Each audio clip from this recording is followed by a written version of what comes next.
हरि ओम। जय श्री कृष्ण, जय श्री राम। श्री गणेश शारदा गुरुभ्यो नमः। वक्रतुंड महाकाय कोटि सूर्य समप्रभा निर्विघ्नं कुरु मे देवा सर्वकार्येषु सर्वदा।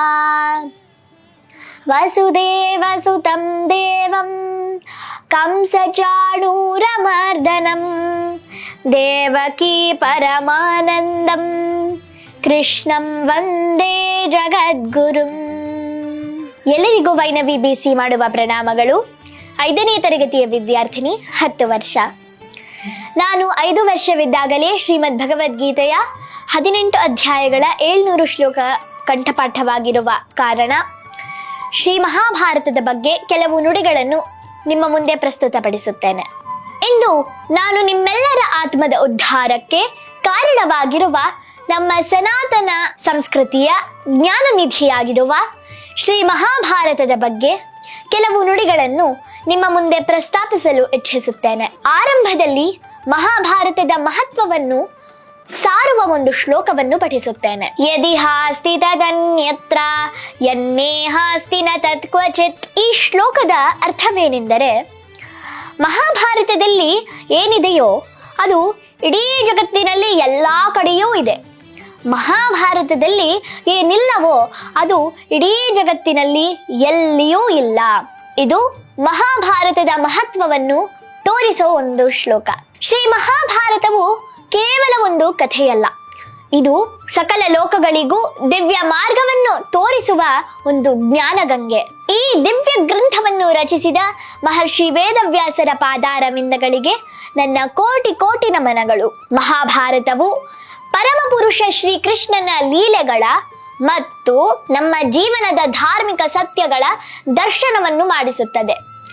ಇದರಲ್ಲಿರುವ ಪ್ರತಿಯೊಂದು ಅಧ್ಯಾಯವೂ ನಮ್ಮ ಆತ್ಮದ ಶುದ್ಧೀಕರಣಕ್ಕೆ ಸಹಾಯಕ. ಈ ಗ್ರಂಥದ ಪ್ರಮುಖ ಭಾಗವೇ ಶ್ರೀಮದ್ ಭಗವದ್ಗೀತೆ. ಇದು ಪರಮಾತ್ಮ ಶ್ರೀಕೃಷ್ಣನು ಅರ್ಜುನನಿಗೆ ಉಪದೇಶಿಸಿದ ಜೀವನದ ಪರಮಸಾರ. ಇದು ನಮಗೆ ನಮ್ಮ ಕರ್ತವ್ಯದ ಮಹತ್ವ, ಆಧ್ಯಾತ್ಮಿಕ ಚಿಂತನೆ ಮತ್ತು ಪರಮಾತ್ಮನನ್ನು ತಲುಪುವ ಒಂದು ದಿವ್ಯ ಮಾರ್ಗವನ್ನು ತಿಳಿಸುತ್ತದೆ. ಮಹಾಭಾರತದಲ್ಲಿ ಶ್ರೀಮದ್ ಭಗವದ್ಗೀತೆಯು ಒಂದು ಭಾಗವಾಗಿದೆ ಅಥವಾ ಪರ್ವವಾಗಿದೆ. ಇದರಲ್ಲಿ ಒಟ್ಟು 18 ಅಧ್ಯಾಯಗಳಿವೆ.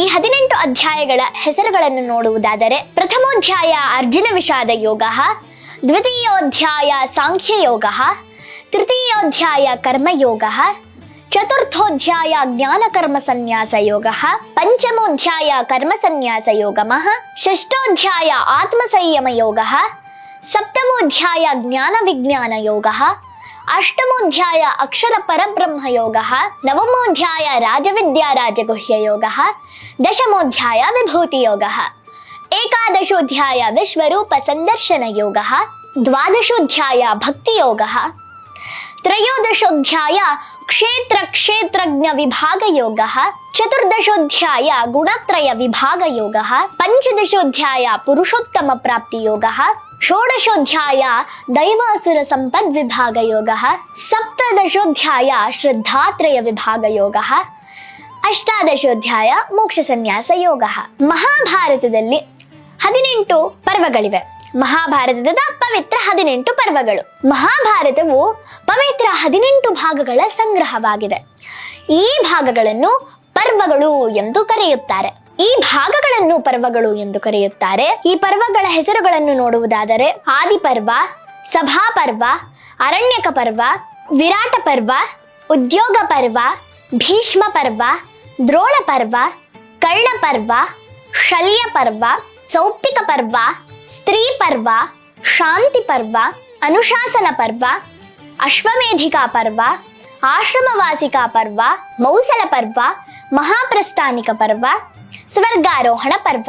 ಇದಿಷ್ಟು 18 ಪರ್ವಗಳ ಹೆಸರುಗಳಾಗಿತ್ತು. ಪ್ರತಿಯೊಂದು ಪರ್ವದಲ್ಲಿಯೂ ಒಂದು ದಿವ್ಯ ಉಪದೇಶವಿದೆ. ಇದೀಗ ಈ 18 ಪರ್ವಗಳ ಚುಟುಕು ದಿವ್ಯ ಉಪದೇಶಗಳನ್ನು ನೋಡುವುದಾದರೆ, ಆದಿಪರ್ವ. ಇದರಲ್ಲಿ ನಮ್ಮ ಪುರಾತನ ಕುರುವಂಶದ ಇತಿಹಾಸ ಮತ್ತು ದೈವಿ ವಂಶದ ಉದಯದ ವೃತ್ತಾಂತದ ಬಗ್ಗೆ ಇದೆ. ಸಭಾ ಪರ್ವ ಒಂದು ಆಟದ ಮೂಲಕ ಸೃಷ್ಟಿಯ ನಿಯಮದ ಉಲ್ಲಂಘನೆ ಮತ್ತು ಅದರಿಂದ ಉಂಟಾದ ದುರಿತಗಳ ಬಗ್ಗೆ ವಿವರಿಸಲಾಗಿದೆ. ಅರಣ್ಯಕ ಪರ್ವ ಧರ್ಮದ ಮಾರ್ಗದಲ್ಲಿ ನಡೆದಾಗ ನಮಗೆ ಎಷ್ಟೇ ಕಷ್ಟ ಬಂದಾಗಲೂ ಹೇಗೆ ಸತ್ಯವನ್ನು ಹಿಡಿದುಕೊಳ್ಳಬೇಕು ಎಂದು ಈ ಪರ್ವದಲ್ಲಿ ವಿವರಿಸಲಾಗಿದೆ. ವಿರಾಟ ಪರ್ವ ನಾವು ಮಾಡಿದ ಕರ್ಮಕ್ಕೆ ತಕ್ಕ ಫಲವನ್ನು ನಾವು ಅನುಭವಿಸಲೇಬೇಕು ಎಂದು ಈ ಪರ್ವದ ಕಥೆಯು ತಿಳಿಸುತ್ತದೆ. ಉದ್ಯೋಗ ಪರ್ವ ಶಾಂತಿ ಮತ್ತು ಸಾಮರಸ್ಯಕ್ಕಾಗಿ ನಡೆಸಿದ ದೈವಿ ಪ್ರಯತ್ನಗಳ ಬಗ್ಗೆ ಈ ಪರ್ವ ತಿಳಿಸುತ್ತದೆ.